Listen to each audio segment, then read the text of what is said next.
Des hautes fenêtres avec des balcons filants et à l'intérieur des appartements lumineux, modulables, avec tout le confort moderne.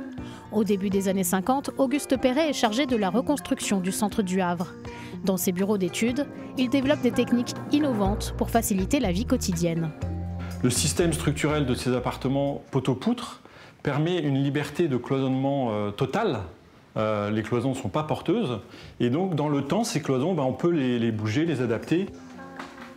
Dans les années 50, au moment de la reconstruction, l'économie de fonctionnement est quand même un paramètre important qui est intégré. Et ces appartements, il y a un système de double vitrage qui évite les déperditions, il y a un système de double mur, et on a finalement des appartements qui, d'un point de vue performance thermique, sont assez cohérents. Autre innovation, le chauffage à air pulsé.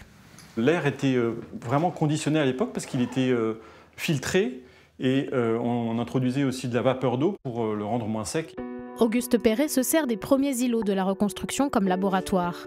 Après les bombardements de 1944, il dessine les nouveaux plans de la ville. Il faut reloger 80 000 sinistrés et il faut aller vite.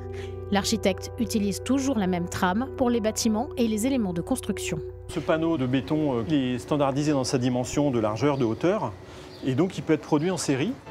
Après quelques jours d'apprentissage, les ouvriers sont capables d'assembler les éléments préfabriqués de ces immeubles à la cadence record d'un étage complet par semaine.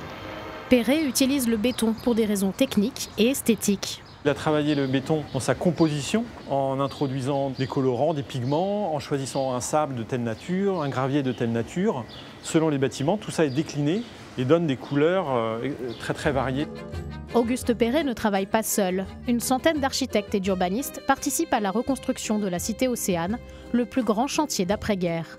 Mais c'est sa vision de la ville aérée, lumineuse et verdoyante qui permettra au Havre son classement à l'UNESCO 58 ans après le début des travaux.